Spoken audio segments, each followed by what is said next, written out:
So we made the dot and we added it to the world and it got to 300 or some value in that and it disappeared.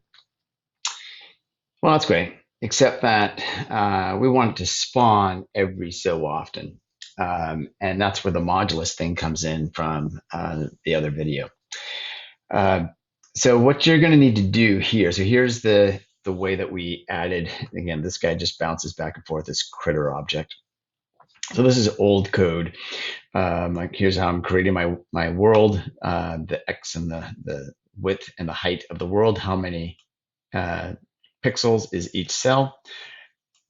It's making a new critter object. This is just stored in RAM for the time being.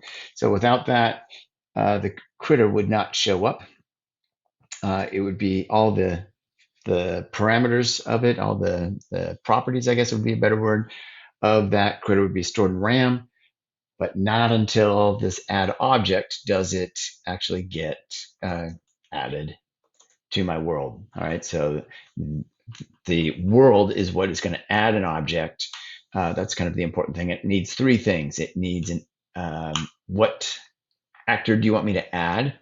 And you can't add non-objects. I can't add a motor from first. I can't add a text, just string.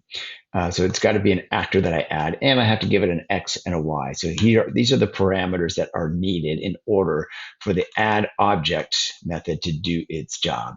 Actor and an X and a Y. So the first thing that I want to do is I want to spawn that every so often. So I'm going to need yet another step counter to this world.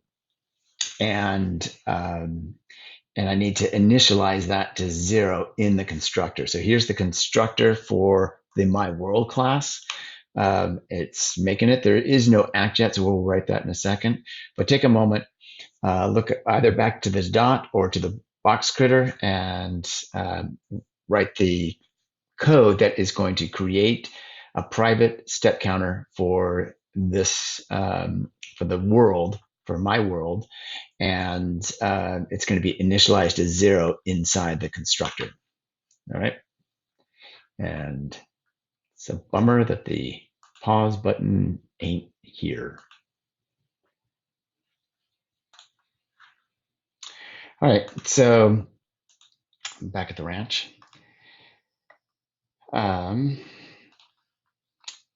In my world class, so we created the step counter. Now think about it for a second.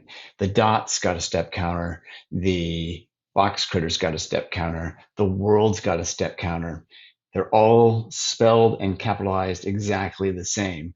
But because they're private variables, they're all unique to each of those different objects. If I have 52 dots in my world at any given time, there are 52 separate step counter variables that are specific to each dot that is in that it appears there. All right. So it seems like, well, I should come up with a different name. This is going to be dot and dot one and dot two and dot four.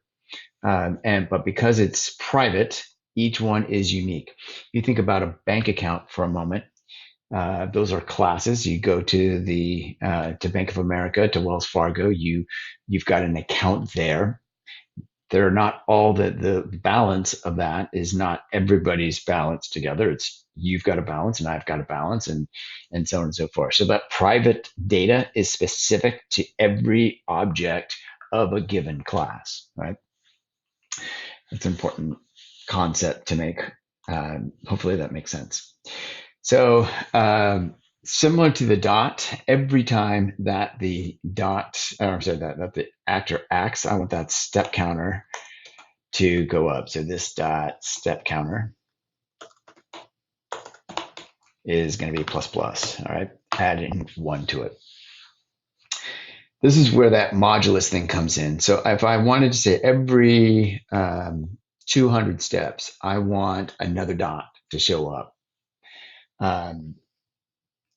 Then I could just keep doing multiple if statements. If it equals 200, if it equals 400, if it equals 6, 8, 1,000, so on. But that again gets tedious fast. To do multiples, that's where I'm going to use that modulus thing. So my if statement is going to be if step counter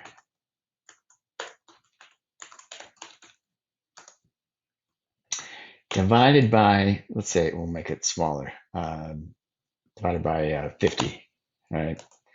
That's just division. That's just math. That's just take step counter and add 50 to it. All right. I'm testing here. I need this to be a true or a false. So if the remainder of step counter divided by 50, if that is 0, then what do I know? I know step counter is a multiple of 50. All right. So that is now true. What do I want to do? I want to add that dot to this world. So what do I need? I need an actor, I need an X, and I need a Y. So let's start by taking care of that first parameter. I need an actor. So there are a couple of ways of doing that. I've got a dot, and this is a temp. So it's a variable D, and that is going to equal a new dot. All right, so I just created a new dot. It is not in the world at this point, just in memory. And now I could call the this dot add object method, and that takes an actor. Well, a dot is an actor, so that's legit. Oh shoot, I need an X and a Y. Well, I could just plop it in at anywhere like 75, 150. All right, those are 60, whatever. That is a value.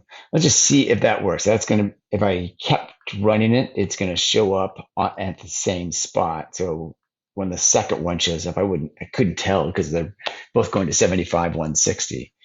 But let's see if that works. Always a good idea to test early and often, kind of like voting.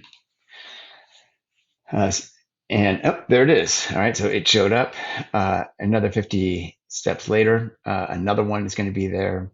Another one's going to be there. So we're not seeing them disappear because I've got multiple that are all stacked up at that exact coordinate.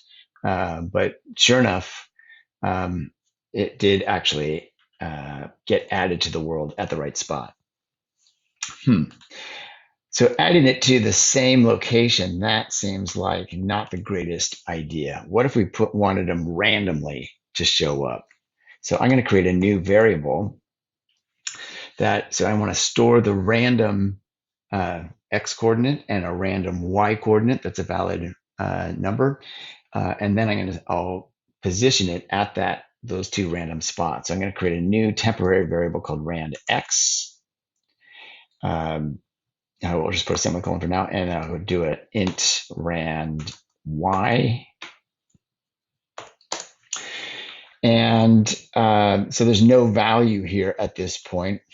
Okay, so I want to use that get random number. So if I go back to the API and I look at the Greenfoot class, I think I mentioned this or I talked about this in class. One of them is get random number. There it is. All right. So what does this do? It returns a random number between 0 inclusive. So 0 could be an option, and the upper limit. All right. So that's the parameter. So it takes one integer as a number, and it's going to be one less. And there's a reason for that, which we'll get into a little bit later. So it's inclusive on the bottom, but exclusive on the top. And it takes one int as its parameter. Okay, that's good to know. So back at my world, I want that to equal to be assigned to that new value. Now I can't just write, if I wrote, it's tempting to write this dot get random number 100, right? But that should bark at us. It did not. It should have.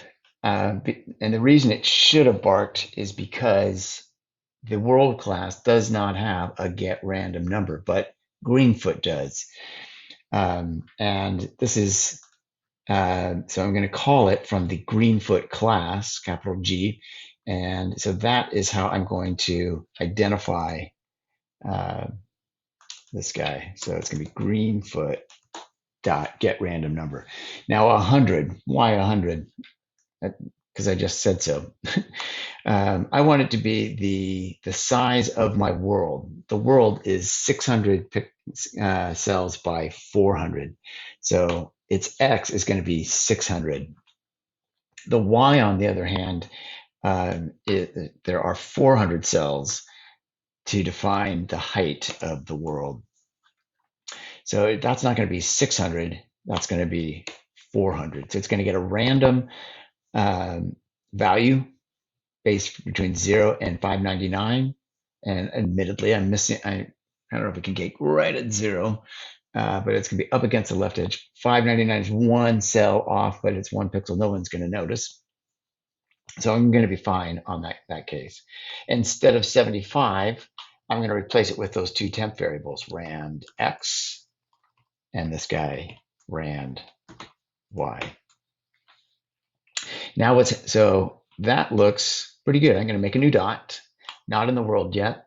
I'm going to get a random x location. I'm going to get a random y location, and I'm going to set that new dot d to that rand x and the rand y. Let's see what we got. I don't need to make that dot because the world should be doing that for us. Oh, there's a dot. There's another. And a third. Now, eventually, these dots should disappear. They have to get to what, 300? And they do. All right, so they're now beginning to both spawn and disappear at the same time. Now, it looks a little funky. Both the disappear is a multiple of 100, and the up here is a multiple of 100. So they're looks like they're kind of bouncing to a different spot. So I could edit this and make this something slightly different. So maybe it's going to be, I don't know, 86.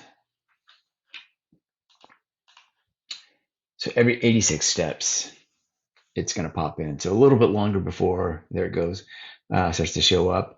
It still is going to disappear when it gets to 300 steps, but they're going to, I won't be adding and removing at the same time. So I got to 86 steps or 300 steps and it disappeared. And we're off to the races. I could speed all this stuff up and you'll just get to see him scatter around. So I'm adding them every 86 steps, and I'm deleting them after 300 steps. I might want to keep them around a little bit more if I wanted to have more dots show up. So changing those numbers will give me different kinds of effects. Hopefully that makes sense. If you have any questions, ask me. I'm gonna call out somebody else, but not so much. All right, see ya.